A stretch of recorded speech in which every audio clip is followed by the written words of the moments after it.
हाँ तो प्यारे बच्चों सभी को जय हिंद। आज हम लोग करेंगे जो 12वीं कक्षा की आपकी इकोनॉमिक्स है, उसका जो माइक्रो इकोनॉमिक्स वाला पोर्शन है, उसका lesson number 5 elasticity of demand, मांग की लोच। इसकी कुछ बेटे जो मांग की लोच के न्यूमेरिकल क्वेश्चंस हैं उनको एक एक करके हल करने का प्रयास करते हैं। तो बेटे पहला प्रश्न क्या है, निम्नलिखित जानकारी के आधार पर ए एवं बी वस्तु की मांग की लोच की तुलना करनी है। ये आपकी ए वस्तु है, ये बी है, यहां पर कीमत है, ये कुल व्यय टोटल एक्सपेंडिचर है। ऐसे ही जो बी वस्तु है उसकी कीमत दी हुई और उसका टोटल एक्सपेंडिचर यानी कि कुल व्यय दिया हुआ है।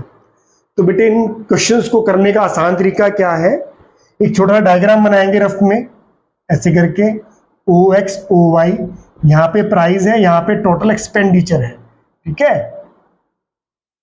ये वाला, ठीक है। तो जो ऊपर का पोर्शन है जो विपरीत संबंध दिखाता है कीमत में और कुल व्यय में, यहां मांग की लोच क्या होती है, इकाई से अधिक लोचदार है। जो ये बेटे बीच वाला पोर्शन है, कीमत के घटने बढ़ने से कुल व्यय पर कोई प्रभाव नहीं पड़ता, तो इलास्टिसिटी क्या दिखाता है, इकाई लोचदार दिखाता है। जो बेटे जो नीचे वाला पोर्शन है जो कहीं ना कहीं कीमत में और कुल व्यय में सीधा संबंध पॉजिटिव रिलेशन दिखाता है, तो यहां पर इलास्टिसिटी क्या है, इकाई से कम लोचदार है, ठीक है। तो इसके बेसिस पे समझने का प्रयास करते हैं। तो बेटे जो पहले ए वस्तु है वहां पर देखिए कीमत 4 है, कुल व्यय कितना है 20, ठीक है। अब कीमत बढ़ी है, 4 से 5 हुई है ना, कीमत बढ़ी है 4 से 5, कीमत बढ़ी है तो कुल व्यय क्या हो गया, घट गया है। कीमत के बढ़ने से 20 से 15 हो गया, ठीक है। कीमत बढ़ी है, कुल व्यय घट गया है, विपरीत संबंध है, तो मांग की लोच क्या हो जाएगी, इकाई से अधिक लोचदार, ठीक है। तो ए वस्तु के लिए, ए वस्तु के लिए, ठीक है, कीमत के क्या कहेंगे, कीमत के बढ़ने से कुल व्यय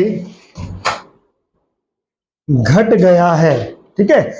ए वस्तु के लिए कीमत के बढ़ने से कुल व्यय क्या हो गया, घट गया है, इसलिए जो मांग की लोच क्या हो जाएगी, इकाई से अधिक लोचदार, ठीक है। मांग की लोच क्या हो जाएगी ए वस्तु के लिए, इकाई से अधिक लोचदार। इसी प्रकार बेटे बी वस्तु क्या है, कीमत 3 है, कुल व्यय 15। अब कीमत बढ़ी है पर कुल व्यय भी बढ़ गया है, 15 से 16 हो गया ना, बढ़ा है, कीमत 3 से 4 ये भी बढ़ी है, यानी कि जब कीमत के बढ़ने से कुल व्यय बढ़ जाता है।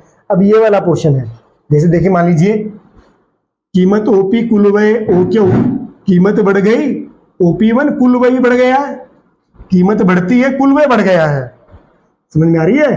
कीमत के बढ़ने से कुल व्यय बढ़ जाता है तो क्या हो जाएगा, इकाई से कम लोचदार हो जाएगी। तो बी वस्तु के लिए क्या होगा, बी वस्तु के लिए कीमत के बढ़ने से कुल व्यय बढ़ गया है, ठीक है। कीमत के बढ़ने से कुल व्यय बढ़ गया है, इसलिए इलास्टिक डिमांड क्या है, लेस देन 1 हो जाएगा, ठीक है बेटे। बड़ा आसान सा प्रश्न था, उम्मीद है बेटे समझ में आ गया होगा, ठीक है। हाँ तो प्यारे बच्चों क्वेश्चन नंबर 2 है हमारा, किसी वस्तु की कीमत 4 रुपए प्रति इकाई से बढ़कर 5 रुपए प्रति इकाई हो जाती है और उसकी मांग की मात्रा 20 इकाइयों से घटकर 10 इकाइयां रह जाती हैं, ठीक है। तो प्रतिशत विधि और कुल व्यय विधि का प्रयोग करते हुए मांग की कीमत लोच हमें ज्ञात करनी है, ठीक है। तो बेटे जो पहले प्रतिशत विधि का प्रयोग करेंगे, मांग की लोच निकालेंगे। फर्स्ट में क्या करेंगे, सबसे पहले लेंगे बेटे यहाँ पे प्राइस, कीमत ले लिया आपने, फिर क्या ले लेंगे आप, मांग की मात्रा, क्वांटिटी डिमांडेड, ओके। अब देखिए प्राइस कितनी है 4, 4 से बढ़ के कितनी हो गई 5। मांग की मात्रा क्या है, पहले थी 20 इकाइयों से घटकर कितने की बेटे 10 रह जाती है, ठीक है। देखिए जब हम प्रतिशत विधि का प्रयोग करते हैं, इसको जो शुरू की मांग है उसको P से, जो शुरू की कीमत है उसको P से, नई कीमत को P1 से, ऐसी शुरू की जो मांग है वो Q हो जाती है, और जो नई मांग क्या हो जाती है वो Q1 हो जाती है। ठीक है बेटे, P1 Q1। अब यहां हम लोग क्या करेंगे, सबसे पहले डेल्टा P निकालेंगे, यानी कि कीमत में परिवर्तन। डेल्टा P कैसे निकलेगा, P1 माइनस P। ठीक है, तो डेल्टा P1 कितना है 5 में से 4 निकालेंगे तो डेल्टा P आ जाएगा आपका 1। ओके, ऐसे ही बेटे क्या निकालेंगे, डेल्टा Q निकालेंगे। कैसे निकालेंगे, डेल्टा मतलब चेंज होता है, बदल परिवर्तन होता है, तो Q माइनस Q, तो डेल्टा क्या हो गया, आ जाएगा आपका 10 माइनस 20, ये आ जाएगा बेटे माइनस के 20। ठीक है बेटे, अब हमारे पास वैल्यू आ चुकी है। तो जब हम लोग प्रतिशत विधि का प्रयोग करते हैं तो कौन सा फॉर्मूला यूज करते हैं, माइनस।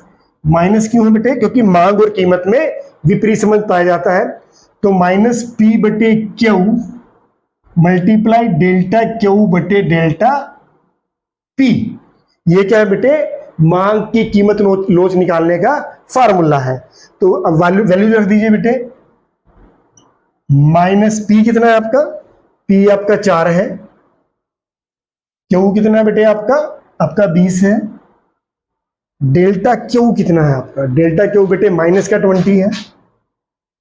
ठीक है, और डेल्टा P कितना बेटे आपका, डेल्टा P आपका 1 के बराबर है। ठीक है, अब देखिए 0 से 0 कट गया, 2 एकम 2, 2 एकम 2 कट जाता है ये। ठीक है, अब क्या आ जाएगा, नीचे 1 है, elasticity of price equal to 1 और 1, 2 माइनस है, माइनस माइनस प्लस हो जाएगा, प्लस का 4 आ गया। यानी जो इलास्टिसिटी ऑफ प्राइस क्या है, 4 है, इकाई से 1 से ज्यादा है ना ये, ठीक है ना। इलास्टिसिटी ऑफ प्राइस क्या है, ग्रेटर देन 1, यानी कि इकाई से अधिक लोचदार, इकाई से अधिक लोचदार। ठीक है बेटे, ये हमारा पहला सम था, फिर समझा देता हूं। प्राइस ले लेंगे 4 5, ये P1 वो डिमांड ले लेंगे, क्वांटिटी डिमांडेड 20 10 है, Q1। सबसे पहले हम डेल्टा P निकालेंगे, P1 माइनस P हो जाएगा, 5 में से 4 गया 1, ऐसे Q1 माइनस Q, 10 में से 20 गए माइनस के 20। फार्मूला क्या है इलास्टिक प्राइस का, माइनस P बटे Q इंटू डेल्टा Q बटे डेल्टा P। तो P 4 है, Q कितना है बेटे आपका 20 है, ऐसे ही डेल्टा Q कितना है माइनस के 20, और डेल्टा P कितना है 1, तो कट जाएगा ये 4 आ जाएगा आपका, कि माइनस माइनस प्लस हो जाएगा, क्योंकि 2 माइनस है, तो 4 क्या 1 से ज्यादा है, तो इलास्टिक प्राइस क्या है, ग्रेटर देन 1 है, यानी कि इकाई से अधिक लोचदार है। ठीक है बेटा, तो पहला सम आपको समझ में आ गया होगा, इसको इरेज कर देते हैं। तो दूसरा सम क्या है बेटे, इसमें दूसरा बेटे, अब देखिए ये रकम यही रहने देते हैं, ये हो गया। ये सेकंड सम क्या है बेटे, कुल व्यय विधि का प्रयोग करके आपको मांग की लोच ज्ञात करनी है, ये आपका दूसरा सम हो गया। ठीक है, तो प्राइस 4, यहाँ पे ये क्वांटिटी डिमांडेड है, टोटल एक्सपेंडिचर निकाल लीजिए, कुल व्यय टोटल एक्सपेंडिचर। अब देखिए एक वस्तु की कीमत 4 रुपए है, क्वांटिटी डिमांडेड कितना है 20। ठीक है, मतलब अगर एक वस्तु की कीमत 4 रुपए है तो 20 मात्राओं की मांग की जाती है, तो कुल व्यय कितना हो जाएगा, 4 गुना 20 यानी कि 80 रुपए। ठीक है, ऐसे ही एक वस्तु की कीमत 5 रुपए है, 10 वस्तु की कीमत कितनी हो जाएगी 50। ठीक है, कीमत बढ़ी है, कुल व्यय घट गया है। अभी हमने पिछले सम में बात की थी, कीमत के बढ़ने से कुल व्यय पहले 80 था, फिर कितना हो गया 50 हो गया है, कीमत के बढ़ने से कुल व्यय घट गया है। ठीक है, क्या हो जाएगा, कीमत के बढ़ने से कुल व्यय घट गया है, कीमत के बढ़ने से, कीमत बढ़ी है 4 से 5, कुल व्यय कितना हो गया 80 से 50, कीमत के बढ़ने से कुल व्यय घट गया है, इसलिए जो मांग की लोच है, इलास्टिक प्राइस क्या है, ग्रेटर देन 1 है। विपरीत, जब कीमत में और कुल व्यय में विपरीत संबंध पाया जाता है तो मांग की लोच क्या होती है, इकाई से अधिक लोचदार। ठीक है बेटे, इकाई से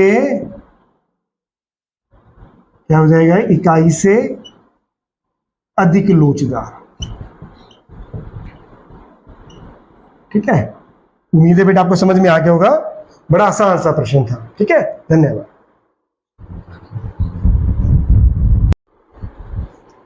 हाँ तो प्यारे बच्चों, क्वेश्चन नंबर 3 है, जब किसी वस्तु की कीमत में कमी होती है, जब किसी वस्तु की कीमत में कमी होती है तब इसके कुल व्यय में वृद्धि हो जाती है, तो इस वस्तु की मांग की लोच के बारे में हम क्या कह सकते हैं। ठीक है, तो अभी मैंने पहले समय में बात भी की थी कि ऐसा समझ आता है, बिल्कुल आसान सा तरीका है, हल्का सा छोटा डायग्राम बनाइए, यहाँ पे प्राइस है, यहाँ पे कुल व्यय है। ठीक है, 3 पोर्शन है, ग्रेटर देन 1, इक्वल टू 1 और लेस देन 1 है। ठीक है, यहाँ पे विपरीत संबंध है क्योंकि नेगेटिव है, ये सीधा संबंध है, पॉजिटिव है। ठीक है, यहाँ पे कीमतें घटने बढ़ने से कुल व्यय में परिवर्तन होता नहीं है। तो जब किसी वस्तु की कीमत में कमी होती है, कीमत घटी है तो कुल व्यय में वृद्धि हो गई है, ये विपरीत संबंध है। तो विपरीत संबंध कहाँ है हमारा, यहाँ पे है, तो क्या हो जाएगा, इकाई से अधिक लोचदार हो जाएगा। ठीक है, एग्जाम में जब भी करेंगे आप ये चित्र बनाकर भी समझा सकते हैं, न्यूमेरिकल में जब ऐसा क्वेश्चन आ जाता है तो चित्र बनाकर भी आप इस बात को समझा सकते हैं। तो जब किसी वस्तु की कीमत में कमी होती है तो इसे कुल व्यय में वृद्धि हो जाती है, यानी क्या हो जाएगा, जब कीमत के घटने से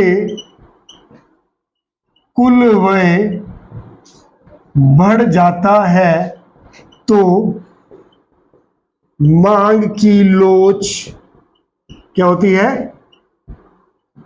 इकाई से अधिक लोचदार होती है। ठीक है, यानी कि इलास्टिक प्राइस क्या हो जाएगा आपका, ग्रेटर देन 1, इकाई से अधिक लोचदार। ठीक है बेटे, बड़ा आसान सा प्रश्न था, उम्मीद है आपको समझ में आ गया होगा, एक दो बार ध्यान से देखेंगे समझ में आ जाएगा। धन्यवाद।